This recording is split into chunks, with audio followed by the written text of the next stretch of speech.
안녕하세요. 청춘재테크TV입니다. 오늘은 갈 때 이것만큼은 꼭 알고 가세요. 대출편에 대해서 이야기를 해보려고 합니다. 대출에 대해서 전반적인 이야기를 들려드리려고 하는데 대출을 받아본 적 없으셨던 분이나 대출에 대해서 알고 싶은 분들이 보시면 도움이 되지 않을까 싶습니다.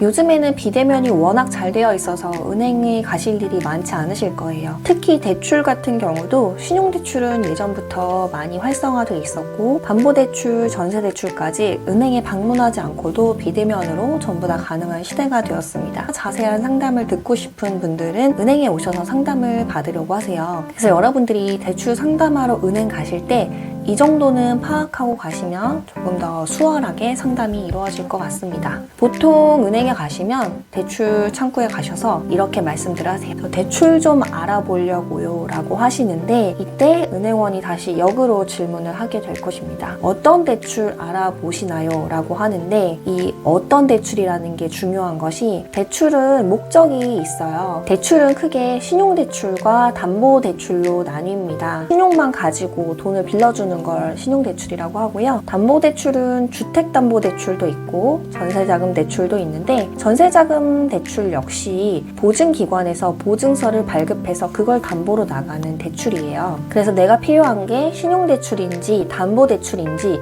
그것부터 명확하게 생각하고 가셔야 하고요. 또 어떤 목적으로 받으려고 하는지 이 목적이 가장 중요한 이유가 내가 돈이 필요한 목적에 따라서 받는 대출이 달라지기 때문입니다. 내가 전세를 구한다 라고 하면 전세자금 대출, 내가 집을 사려고 한다 그럼 주택담보대출, 혹은 내가 집이 있는데 그 집에 살고 있는 세입자를 내보내고 직접 입주를 하려고 한다 그럼 임차보증금 반환 목적 주택담보대출, 생활안정자금 대출이라고도 부르죠. 그래서 은행 가실 때는 내가 어떤 대출을 어떤 목적으로 받겠다라는 것을 생각을 하시고 가시면 상담하는 데 있어서 조금 더 수월하실 거예요. 대출 받을 때 가장 중요한 게 금리와 한도이겠죠. 한도 같은 경우는 은행원분이 대략적으로는 알려드릴 수 있지만 이게 100% 정확하지 않은 게 요즘 개인 대출은 규제가 많고 무엇보다도 DSR 규제가 있다 보니까 기존에 대출이 없으신 분들이라면 계산이 쉬운데 기존에 대출을 보유한 게 여러 건이신 분들은 계산이 조금 어려울 수 있어요.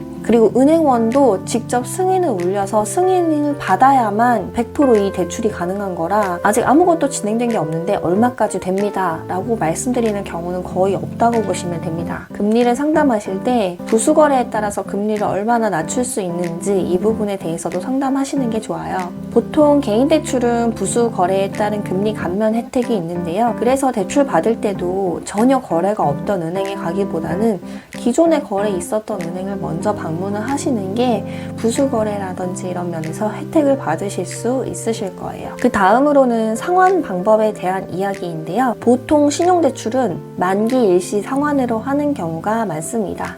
신용대출은 최대 만기가 1년까지예요. 1년이 지나면 다시 재연장을 하고 그런 식으로 해서 최장 10년까지 이용을 하실 수가 있는데 1년 뒤에 연장할 때 재직 상태, 소득, 신용 이런 것을 확인을 해서 연장을 해주는 거지 무조건 100% 연장이 되는 것은 또 아닙니다. 그래서 만기는 1년이고 계속 이자만 내다가 만기에 원금을 상환하는 방식이다 라고 생각하시는 게 편하고요. 담보대출 같은 경우는 지금 최장 40년까지 만기 설정이 가능한데 이때 원금 균등과 원리금 균등이 있어요. 보통 많이 하시는 게 원리금 균등인데 이 원리금 균등은 매달 원금과 이자가 같은 금액이 빠져나가다 보니까 관리하기가 편하다는 장점이 있습니다.